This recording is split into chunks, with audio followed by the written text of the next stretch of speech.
رسولنا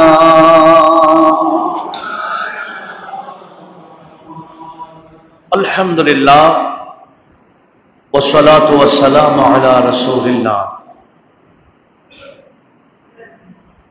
1437 হিজরি সনের মাহে মুহররমুল হারামের দ্বিতীয় জুমা অত্র মতিয়ারপুর ইয়ার আলী জামে মসজিদে আমি অধমের জন্য প্রথম জুমা। আল্লাহ পাক সুবহানাহু ওয়া তাআলার দরবারে শুকরিয়া আদায় করছি। এই মাহে মুহররমুল হারাম যারা আহলে ঈমান ইনাদের জন্য অনেক বড় সুবর্ণ সুযোগ। আমরা যাতে সুযোগ গ্রহণ করতে পারি আল্লাহ সে তৌফিক আমাদেরকে দান করুন। অত্র মসজিদ পরিচালনা কমিটি, অত্র মুসল্লি নিজাম, এলাকার সর্বস্তরের মুসলিম মিল্লাত, বিশেষ করে অনলাইনের মাধ্যমে দেশ বিদেশ থেকে যারা যেখান থেকে আমাদের জুমার আলোচনা দেখছেন শুনছেন, সর্বস্তরের মুসলিম মিল্লাত রাহমানি ওয়া রাহিমাকুমুল্লাহ। আগামীকাল রাত যেটা আসতেছে আমাদের জন্য আশুরার রাত। আল্লাহ পাক সুবহানাহু ওয়া তাআলা উম্মতে মুহাম্মদী সাল্লাল্লাহু আলাইহি ওয়াসাল্লামকে জান্নাতি করার জন্য, গুনাহকে মোচন করবার জন্য, ইনাদের সওয়াবের পাল্লাকে ভারী করবার জন্য বেশ কিছু রাত দিয়েছেন, আবার বেশ কিছু গুরুত্বপূর্ণ দিন দিয়েছেন। যে রাতে আমরা ইবাদত করলে, দিনে ইবাদত করলে শত নয়, আমার আল্লাহ অগণিত সওয়াব একদিন এবং এক রাতে দান করেন। বলি আলহামদুলিল্লাহ। তার মধ্যে একটি রাত আশুরার রাত এবং আশুরার দিন, এটা আমাদের জন্য বড় ফজিলতপূর্ণ এবং গুরুত্বপূর্ণ। এই দিনের ব্যাপারে আমি একটা কিতাব আমার সামনে রেখেছি।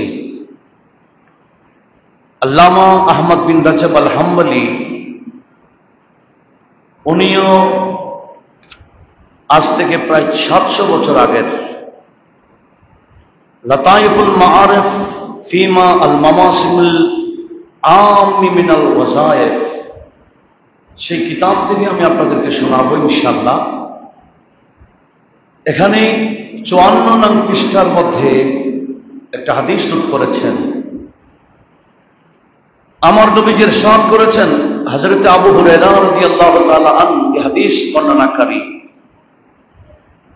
আনিন নবী সাল্লাল্লাহু আলাইহি ওয়াসাল্লাম قال يوم عاشوراء كانت تصومه الانبياء فصوموه انتم। নবীজি বলছেন, উম্মত আমার, আশুরার দিন এটা এমন একটা দিন যেদিনে আমার পূর্বে নবীগণ রোজা রাখতেন।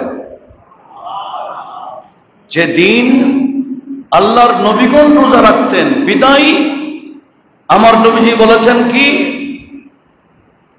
ফাসুমু আনতুম, আমি তোমাদেরকে বলছি তোমরাও এই আশুরার দিন রোজা রাখো। আমরা তো রাখি, কিন্তু ফজিলত কি অনেকে জানি না। তো জানার পরে রাখলে মহব্বত আরো বাড়বে। তো নবীজি বলছেন এটা শুধু আমি না, নবীগণ এই দিনে রোজা রাখতেন, তোমরাও রাখো। এই রোজা রাখার মধ্যে ফজিলত কি আছে? ফজিলতের মধ্যে আমার নবীজি বলেছেন, হ্যাঁ, আশুরার রোজা এক সময় রমজান রোজা ফরজ হওয়ার আগে ফরজ ছিল। রমজানের রোজা ফরজ হওয়ার আগে ফরজ ছিল।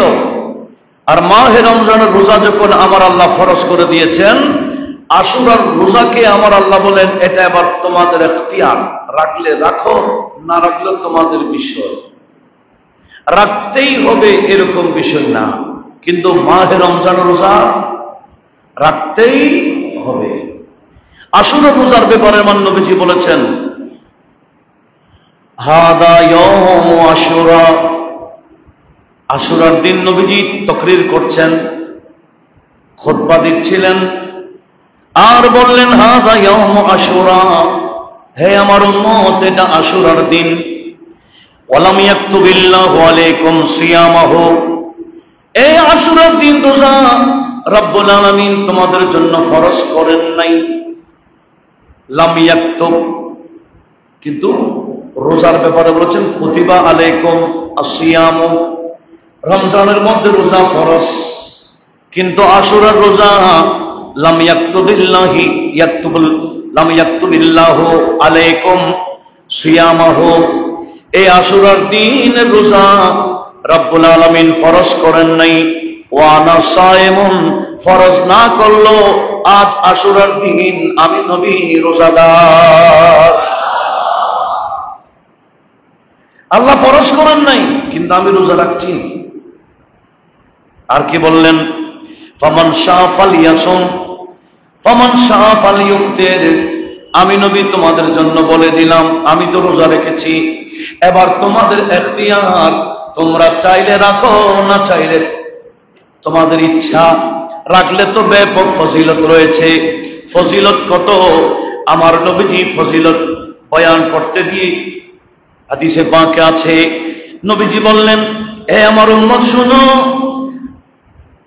আশুরার ব্যাপারে একদিন এক সাহাবী আমার নবীজির থেকে জানতে চাইলেন, আন্না রাজুলান সাআলান নবিয়্যা, এটা মুসলিম শরীফের হাদিস, সিহাসিত্তার দ্বিতীয় কিতাব। আন্না রাজুলান সাআলান নবিয়্যা আন সিয়ামে আশুরা, আশুরার দিন রোজা রাখার ব্যাপারে নবীজির থেকে প্রশ্ন করেছেন এক ব্যক্তি। তখন আমার নবীজি উত্তর দিলেন, আহতাসিবু আলাল্লাহি আইয়ুকাফিরা সানা আল্লাতি ক্বাবলাহু, নবীজি বলেন, উম্মত তোমরা যদি আশুরার দিন রোজা রাখো, আমি আশাবাদী আল্লাহর কাছে আমার আল্লাহ তোমাদের অতীতের 1 বছরের গুনাহ মাফ করে দেবে। ফজিলত কম না বেশি? কেমন বেশি? নবীজি বলেন, আহতাসিবু আলাল্লাহ, আমি আল্লাহর কাছে আশাবাদী। তো নবীজি যেটা আল্লাহর কাছে আশাবাদী, আল্লাহকে এটা দিবেন না? অবশ্যই দিবেন। কেন? আল্লাহ বলে বলা সাওফা ইয়ারদা, আল্লাহ বলে কি, সূরা দোহার মধ্যে কি বলেছেন, ইউতিকা রাব্বুকা ফাতারদা, আপনার রব আপনাকে দিতেই যাবেন যে আপনি নবী রাজি হতেই থাকবেন। তো এখানে আমার নবীজির থেকে জানতে চাইলেন, ইয়া রাসূলুল্লাহ আশুরার রোজা রাখবো, তবে ফজিলতকে একটু জানতে চাই।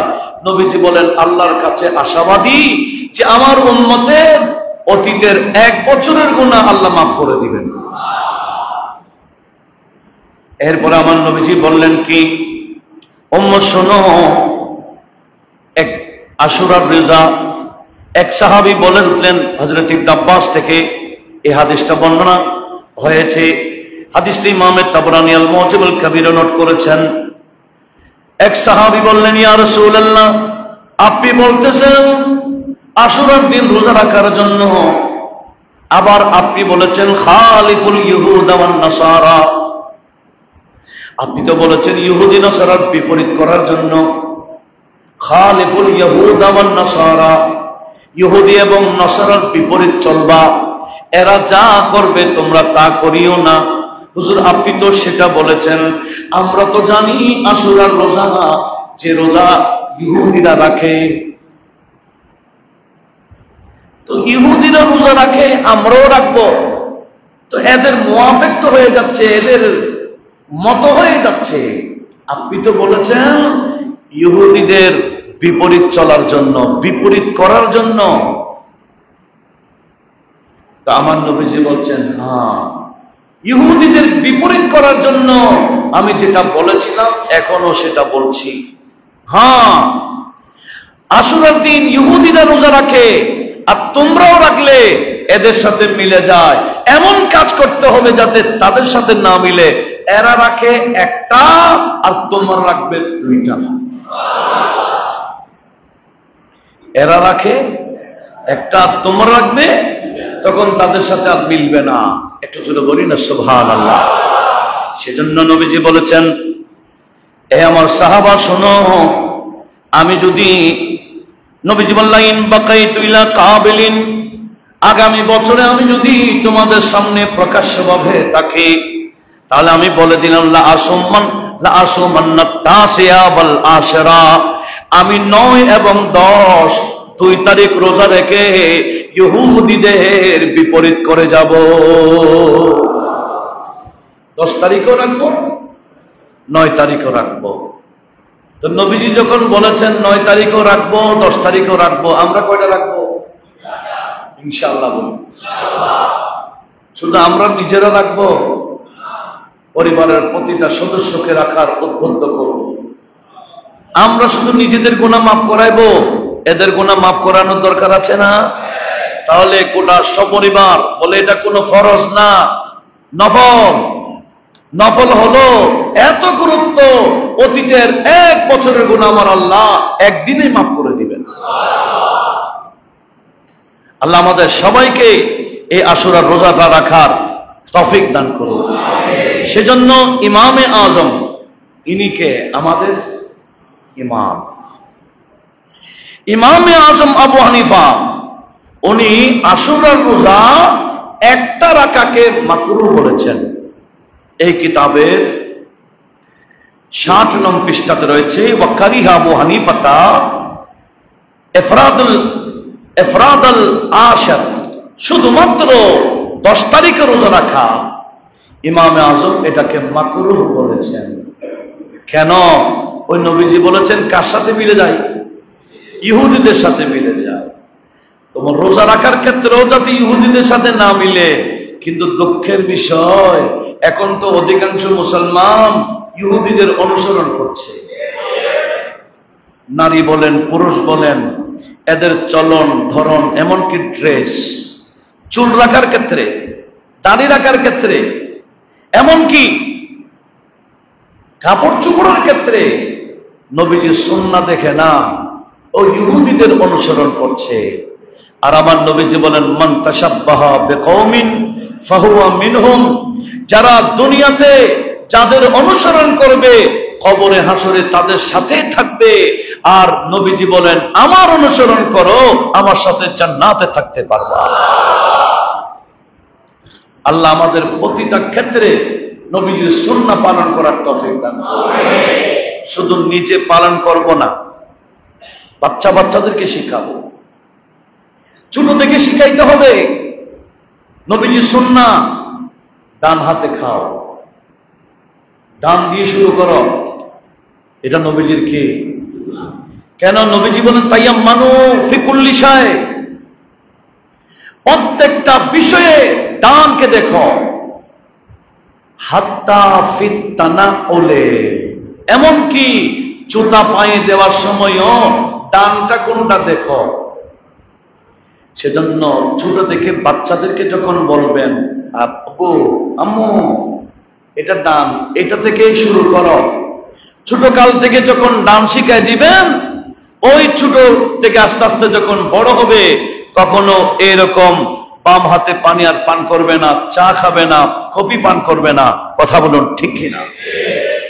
যদি ছোট থেকে আমরা সে অভ্যাসটা করতে পারি, ইহুদি নসরাদের অনুসরণে যাতে আমরা না থাকি, বাচ্চাদেরকে ছোট থেকে তালিম দিতে হবে। আল্লাহ আমাদের সবাইকে এভাবে আমাদের ফ্যামিলিদেরকে গোছাবার তৌফিক দান করুন। তাহলে আমরা বুঝে গেছি আশুরার রোজা কয়টা রাখতে হবে? একটা রাখলে মাকরুহ। কে বলেছেন?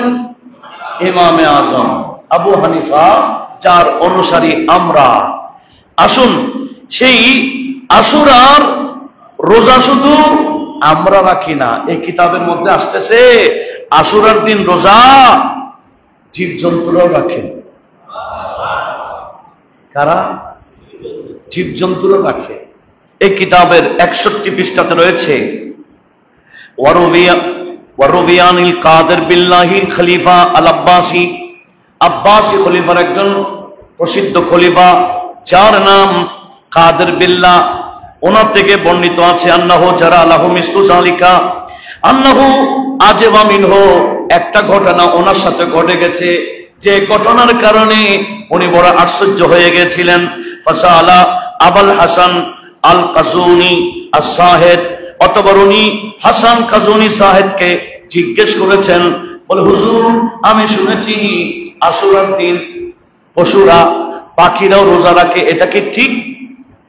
ফাযাকার লাহু আন্না ইয়াওমা আশুরা তাসুমুহুন নামালু, তখন ওই আলেম কাদের বিল্লাহ খলিফাকে বললেন, ওগো খলিফা শুনেন শুনেন, আশুরা এমন দিন তাসুমুহু আন-নামালু, যে এই আশুরার দিন পিপিলিকা পর্যন্ত রোজা রাখে। পিপিলিকা চিনি কিনা? আমরা মারি ফেলি, আমরা চাপ দিয়ে মেরে ফেলি। সে নামল, কোরআন শরীফে একটা সূরা নামল আছে না, পিঁপড়ার ছোড়া সূরা আছে কিনা? এই নামল পর্যন্ত রোজা রাখে আশুরার দিন।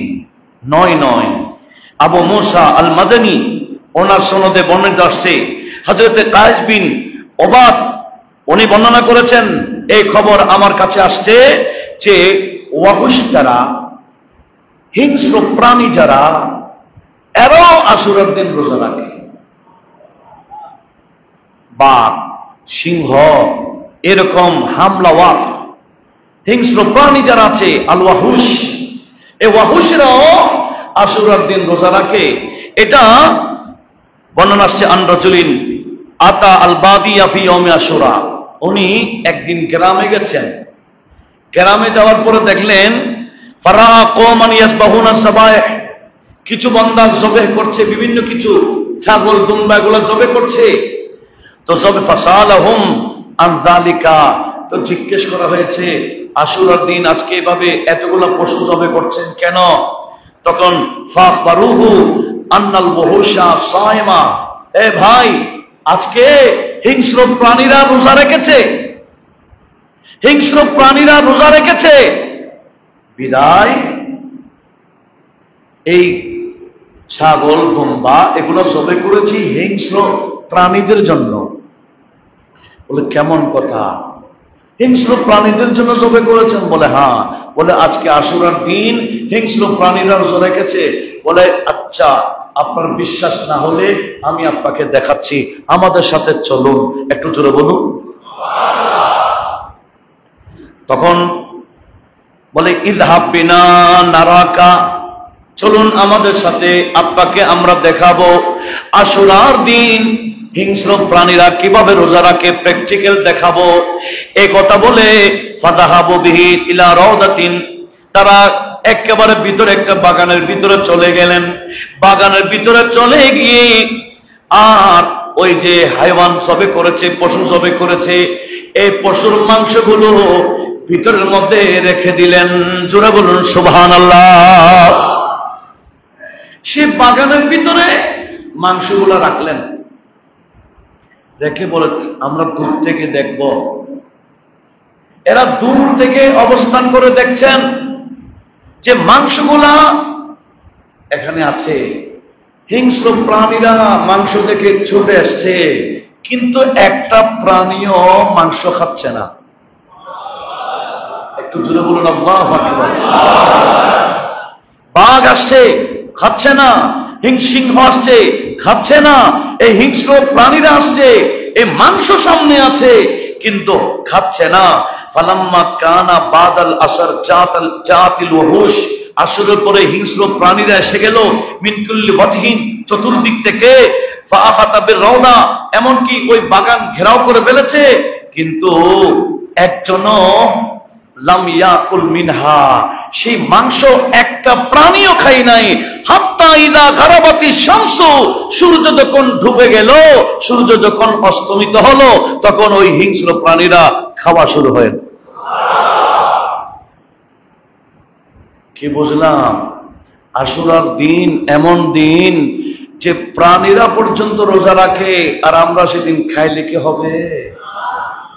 আসুন আমরাও সপরিবার পারিবারিকভাবে প্রত্যেকে আপন আপন ফ্যামিলিকে এই বিষয়ে উদ্বুদ্ধ করি, এবং প্রত্যেকে যদি আপন আপন ফ্যামিলিকে উদ্বুদ্ধ করে ফেলি, তাহলে গোটা সমাজ এভাবে দিনদার পরহেজগার হয়ে যাবে, ব্যাপক সওয়াবের অধিকারী হয়ে যাবে। একটু জোরে বলি না সুবহানাল্লাহ।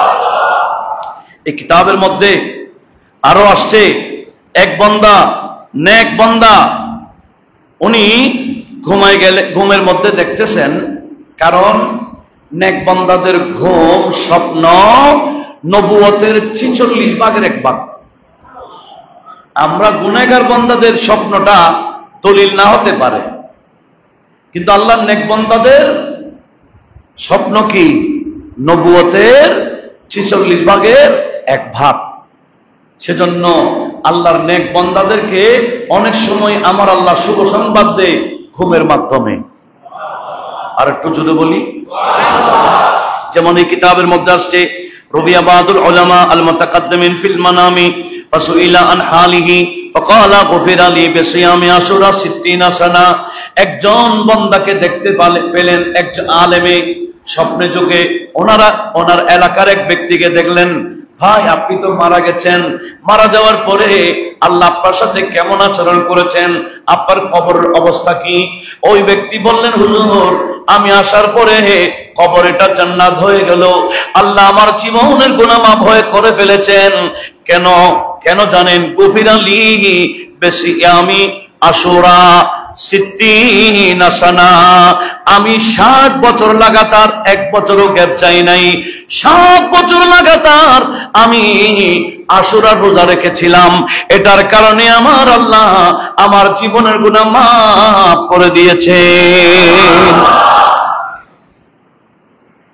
বুখারী শরীফের একটা হাদিস শোনাই। আমার নবীজি বলেছেন, হাদিসটা বুখারীতে কয়েকবার আসছে, মা মিন আহাদিন মিনকুম ইউমজিহি আমলুহু, তোমাদের মধ্যে এমন কেউ নাই যে তার আমল নাজাত দিয়ে ফেলবে।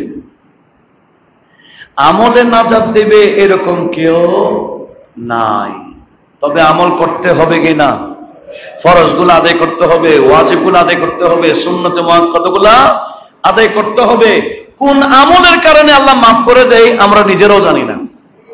যেমন আশুরার রোজা ফরজ না, ওয়াজিব না, সুন্নতে মুআক্কাদা না, এটা একটা নফল। কিন্তু এই বান্দা বলছে আল্লাহ আমার জীবনের গুনাহ মাফ করে দিয়েছে এই নফলের কারণে। কোন আমলের উসিলায় আল্লাহ আমাদের মাফ করে দেয় আমরা নিজেরাও জানি না। সেজন্য মাওলা আলী শের কথা বলেন, ভালো কাজ ছোট্ট হলো ছাড়িয়েন না, খারাপ কাজ ছোট্ট হলো করিয়েন না। কেন? ছোট্ট একটা ভালো আমল হতে পারে, এই আমলের উসিলায় আমার আল্লাহ অন্য কোনো আমল দেখে নাই, একটা উসিলা মাফ করে দিয়েছেন। আবার হতে পারে একটা মামুলি গুনাহ, আমার আল্লাহ এই মামুলি গুনার উসিলাও তাকে রহমত থেকে বঞ্চিত করে দিতে পারে। একটু বড় আওয়াজে বলুন না নাউজুবিল্লাহ। সেজন্য গুনাহকে মামুলি বলতে নাই, সওয়াব ছোট্ট হলো অলসতা করতে নাই। আল্লাহ আমাদেরকে আমল করার তৌফিক দান করুন। দেখেন, সেজন্য আশুরার দিনের আরেকটা আমল হচ্ছে ওই দিন ভালো রান্না করা। ভালো রান্না করা। এখন তো আখিরি জামানা, অনেক ফিতনা হবে, এগুলা বেদাত বেদাত বলবে। তো বেদাত বললে কি আমরা কাজগুলা ছেড়ে দিব? আমরা যে কাজ করি কাজের পক্ষে দলিল আছে কিনা?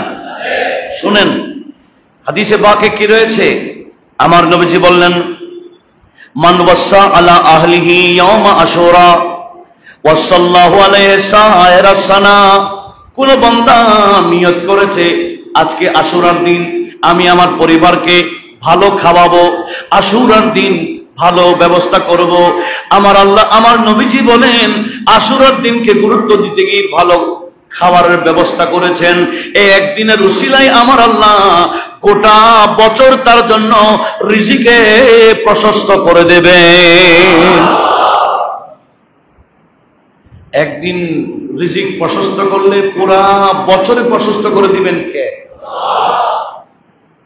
বলতেছেন বিখ্যাত মুহাদ্দিস ইমাম বুখারীর দাদা উস্তাদ সুফিয়ান সৌরি, জাফরুল আহমর, ইব্রাহিম বিন মুহাম্মদ আল মুনতাশির, এই তিনজন বড় বড় মুহাদ্দিস, ওনারা বলতেছেন আমার নবীজির হাদিসটা আমরা সামনে রেখেছি যে আশুরার দিন ভালো খাবারের ব্যবস্থা করলে পুরা বছর যে রিজিক ফরাগত করে দেই, প্রশস্ত করে দেই। আমরা একটা তাজরাবা করেছি, আমরা একটু যাচাই করেছি। হ্যাঁ, আমি যতবার আশুরার দিন এভাবে ভালো ব্যবহার করেছি, ভালো খাবারের ব্যবস্থা করেছি, পুরা বছর আমার আল্লাহ ভালো খাওয়াইছেন।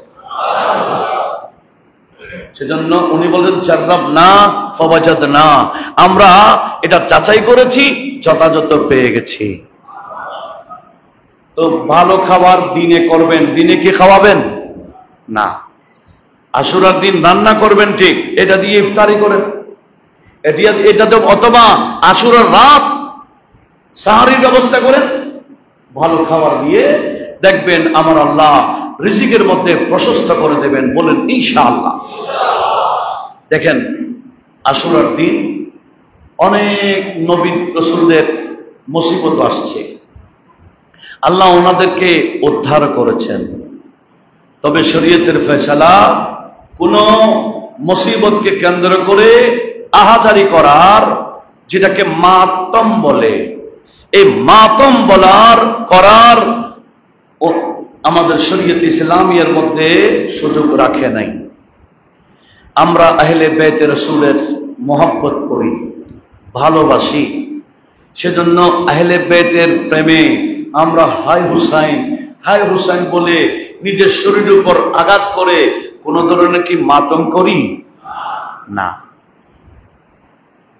এইরকম মাতম করার অনুমতি আমাদের ইসলামের শরীয়তে নাই, কিন্তু কিছু বান্দারা মাতম করে কি না? সেজন্য আমি বলবো ভাইরা আমার, আমাদের ইসলাম ধর্মের মধ্যে মাতম করার সেটা সুযোগ রাখেন নাই। অনেকে না বুঝে হয়তো মহব্বত বেশি দেখাইতে গিয়ে করে ফেলেন। আল্লাহ পাক সুবহানাহু ওয়া তাআলা সবাইকে শরীয়তে ইসলামিয়াকে গুরুত্ব দেওয়ার তৌফিক দান করুন। দেখেন, সেজন্য 10 তারিখ আমাদের জন্য আশুরার দিনটা বড় গুরুত্বপূর্ণ। আরেকটা কারণ, সেটি হচ্ছে এই 10 তারিখ 61 হিজরিতে ময়দানে কারবালায় আওলাদ রাসূলরা নিজেদের তাজা তাজা রক্ত ঢেলে দিয়েছিলেন আমরা গুনাহগার উম্মতকে বাঁচাবার জন্য। আওলাদ রাসূলের মহব্বতে আমরা বিভিন্ন মসজিদে মাহফিল করি, অনুষ্ঠান করি। ওদিকে শাহাদাতে কারবালা 10 দিন প্রোগ্রাম বিভিন্ন জায়গায় চলছে, জমিয়তুল ফালাহ সহ জায়গায় জায়গায় হচ্ছে। তো এই মহব্বত, আলে রাসূলের মহব্বত কেউ যদি একদিন প্রকাশ করে, একটা হাদিস শোনাবো, যে হাদিস খানার মধ্যে আমার নবীজি ইরশাদ করেছেন, ইমামে দাইলমি মাসদুদুল ফেরদাউসে 2621 নম্বর হাদিসে নোট করেছেন। ওয়ান ইবনে মাসউদিন আনিন নবী সাল্লাল্লাহু আলাইহি ওয়াসাল্লাম قال حب آل محمد সাল্লাল্লাহু আলাইহি ওয়াসাল্লাম ইয়াওমান, নবীজি বলেন আমার উম্মতের মধ্যে পুরুষ হোক নারী হোক, যারা আমার আহলে বাইতের একদিন মহব্বত প্রকাশ করবে, খায়রুম মিন ইবাদাতি সানা, 1 বছর লাগাতার ইবাদত করে যত সওয়াব পাই না, আমার আহলে বাইতের মহব্বত যদি একদিন প্রকাশ করে, আমার আল্লাহ লাগাতার 1 বছরের চেয়ে আরো বেশি সওয়াব তার আমলনামায় লিখে দেবে। এবং ওয়ামাতা আলাইহি দাখালাল জান্নাহ, এই মহব্বত নিয়ে যদি মরতে পারে ওই ব্যক্তি জান্নাতে প্রবেশ করতে পারবে। আশুরার দিন আওলাদ রাসূলের মহব্বত প্রকাশ করার দিন। একটু জোরে বলিন আলহামদুলিল্লাহ। একদিন আমরা প্রকাশ করব, সওয়াব কত? 1 বছরের সওয়াব। আল্লাহ আমাদেরকে এই সওয়াব অর্জন করার তৌফিক দান করুন। কেন? এটা তো নবীজি বলেছেন। তো নবীজি কোত্থেকে বলেছেন? তাহলে কোরআন শরীফ শুনেন। কোরআনে পাক সূরা শূরা আয়াত নাম্বার 23। আমরা যেটা সচরাচর শুনি কিন্তু অর্ধেক শুনি, বাকিটা শুনি না। আজকে পুরাটা শুনি। এই সূরা শূরা 23 নম্বর আয়াতে বলছেন, কুল, হে রাসূল আপনি বলে দিন, লা আসআলুকুম আলাইহি আজরা, হে আমার উম্মতেরা, আমি যে কষ্ট, যে শ্রম, যে ত্যাগ তোমাদের জন্য করেছি, এটার বিনিময় আমি চাই না তোমাদের কাছে, তবে একটাই চাই, ইল্লাল মাওয়াদ্দাতা ফিল কুরবা, আমার যারা কুরবা আছে, আমার যারা নিকটতম আত্মীয় আছে, তোমরা আমার আত্মীয়কে মহব্বত করো, এটাই আমি চাই। একটু জোরে বলি না সুবহানাল্লাহ। আমার নিকটতম আত্মীয়র মহব্বত আমি তোমাদের থেকে চাই। এতটুকু শেষ না, সাথে সাথে আমার আল্লাহ কি বলছেন, মাই ইয়াকতারিফ হাসানাতান নাজিদ লাহু হুসনা। রব্বুল আলামিন বলেন, আমার বন্ধু নবীর আওলাদকে যারা ভালোবাসবে, ভালোবাসা প্রকাশ করতে গিয়ে মাহফিল করবে, ভালোবাসা প্রকাশ করতে গিয়ে ফাতিহা করবে, ভালোবাসা প্রকাশ করতে গিয়ে বিভিন্ন ভালো আমল করবে, এরকম যদি করে, মাইয়াত তারিফ হাসানা, আহলে বাইতের স্মরণে যদি একটা হাসানা করে, নাজিদ লাহু হুসনা, তার সওয়াব আমি আল্লাহ ব্যাপকভাবে দান করব। আহলে বাইতের মহব্বতের কথা বলতেই আমার আল্লাহ বলেন, এই মহব্বত করতে গিয়ে যারা হাসানা করবে, ভালো একটা কাজ করবে, নাজিদ লাহু হুসনা, আমি তার সওয়াব ব্যাপকভাবে দান করব। আমাদের বেশি হলে আর কত, আর আল্লাহ যদি বেশি বলে, এটার কোনো হিসাব আছে? আল্লাহ বলেন নাজিদ লাহু হুসনা, আমি আল্লাহ তার জন্য হোসনা ব্যাপকভাবে দান করব। একটু জোরে বলি না সুবহানাল্লাহ। সেজন্য আহলে বাইতের মহব্বতের ভালোবাসার কাজগুলো এত সহজ মনে করলে হবে না, এত ছোট্ট করে দেখলে হবে না। এটা ব্যাপক সওয়াব দিবেন কে? এগুলা এক একটা কাজ আমাদের সকলের জন্য নাজাতের ওসিলা হয়ে যাবে। সেজন্য আহলে বাইত, আজকে দেখেন আমাদের বাংলাদেশের কথা বলছি, অনেক মুসলিম ফ্যামিলি আছে আহলে বাইত বুঝে না। শিক্ষিত এমন কতগুলো ফ্যামিলি আছে মুসলিম মিল্লতে, বাবাও জানে না আহলে বাইত কি, মাও জানে না আহলে বাইত কি, তো বাচ্চারা জানবে কোত্থেকে? অথচ আমার নবীজি বললেন, হে আমার উম্মত, তিনটা কাজ তোমাদের দায়িত্ব, তোমাদের সন্তানদেরকে এগুলা তালিম দিতে হবে। কয়টা? আতিবু আওলাদাকুম বিসালাসাতি খিসাল, তিনটা বিষয়ে তোমাদের বাচ্চাদেরকে তালিম দিবা। এক নাম্বার বিহুব্বি নবিয়িকুম, তোমাদের নবীর মহব্বত শিখাবে ছোট থেকে। বাচ্চাদেরকে নবীর মহব্বতের তালিম দিতে হবে ছোট থেকে। এখন তো আমরা ছোট থেকে নায়ককে চেনাই, গায়ককে চেনাই, গান শোনাই, কিন্তু নবীজির নাচ শোনাই না, দরুদ শরীফ শোনাই না। ছোট কাল থেকে যদি তাকে আমি সেই পরিবেশে বড় করি, দরুদ শরীফ শোনাই, দরুদ শরীফ শিখাই, তাকে পড়তে দিই, রাসূলের নাচ শিখায়, দেখবেন ওই ব্যক্তি একেবারে যখন বড় হবে, ওই রাসূল পাকের মহব্বত তার সিনাতে গেঁথে থাকবে, এটা আর বের হবে না। নবীজির মহব্বতের বিরুদ্ধে সে আর কথা বলবে না। একটু জোরে বলি না সুবহানাল্লাহ। আজকে কিছু বান্দারা দাঁড়িয়ে নবীকে সালাম দিলে মহব্বতের কাজে রাসূল পাকের মিলাদের কাজগুলাকে বেদাত বলার কারণ কি? কারণ পারিবারিকভাবে নবীজির মহব্বতের বিষয়টা শিক্ষা পাই নাই। আমরা চাই, আমরা যারা আছি, আমরা পারিবারিকভাবে ছোট থেকে আমাদের বাচ্চাদেরকে নবীজির প্রেম শিখাবো। এটা নবীজি আমাদেরকে জিম্মাদারি দিয়েছেন। একটু ছোট বলি। এক নম্বর হলো বিহুব্বি নবিয়িকুম, দ্বিতীয় নম্বর হলো আওলাদে নবিয়িকুম, তোমাদের নবীর আওলাদের মহব্বত শিখাইতে হবে ছোট থেকে। ছোট থেকে ইমাম হাসানকে চিনাও, ইমাম হুসেনকে চিনাও, ওনাদের আওলাদের মহব্বতের কথা বলো। ছোটবেলা থেকে ঘুমাইতে গেলে ইনাদের কাহিনী বলেন, কারবালার কাহিনীগুলো বাচ্চাদেরকে শোনান। শুধু ওয়াজ মাহফিলে নিজে শুনলে হবে না, বাচ্চাদেরকে যখন এই কাহিনীগুলো শোনাবেন, ছোট থেকেই এই বাচ্চা ইমাম হাসান হুসাইনের প্রেমিক হয়ে থাকবে। এদেরকে প্রেমিক বানানো আমাদের জিম্মাদারি দিয়েছেন নবীজি। একটু জোরে বলুন না সুবহানাল্লাহ। তৃতীয় নম্বর হলো তালিমুল কোরআন। তোমাদের বাচ্চাদেরকে দুনিয়াবি এগুলা চাই চাটা পড়াও, তবে কোরআনটাকে বাচ্চাদেরকে শিখানো এটা তোমাদের জিম্মাদারি। কোন বাচ্চা অনেক বড় শিক্ষিত হয়ে গেছে, কোরআন পড়তে জানে না, দোষটা কার? একটু জোরে বলি, দোষটা কার? মা বাবা। সেজন্য আমরা কি এই দোষের মধ্যে থেকে যাব না? আসুন নিজেদের ফ্যামিলিদেরকে নবীজির প্রেমিক বানাই, বাচ্চাদেরকে আওলাদ রাসূলের প্রেমিক বানাই, এদেরকে কোরআনের তালিম শিখায়, কোরআন বিশুদ্ধ কোরআন তাদেরকে তালিম দিই। তখন আমাদের জিম্মাদারি যখন আদায় করব, ওই বড় হলে এই ছেলেরা কখনো বাবাকে মাকে বৃদ্ধাশ্রমে নিয়ে দিয়ে আসবে না, ঘরেই খেদমত করবে, মা বাবার খেদমত করবে, মা বাবার বিপক্ষে যাবে না। আজকে মা বাবার বিপক্ষে কেন যাচ্ছে? ওই ছোটকালে তো মা বাবা তার হক আদায় করে নাই। একটু বড় আওয়াজে বলি না নাউজুবিল্লাহ। আল্লাহ আমাদের সবাইকে আপন আপন ফ্যামিলিদেরকে এ কোরআন সুন্নাহ মোতাবেক গাইড করার তৌফিক দান করুন। আমরা নির্দিষ্ট টাইমে শেষ করব ইনশাআল্লাহ, যাতে প্রতিটা জুমাতে আমরা ধারাবাহিক একটা আলোচনা শুনবো। আওলাদ রাসূলের মহব্বতের উপর আলোচনা এটা চলবে।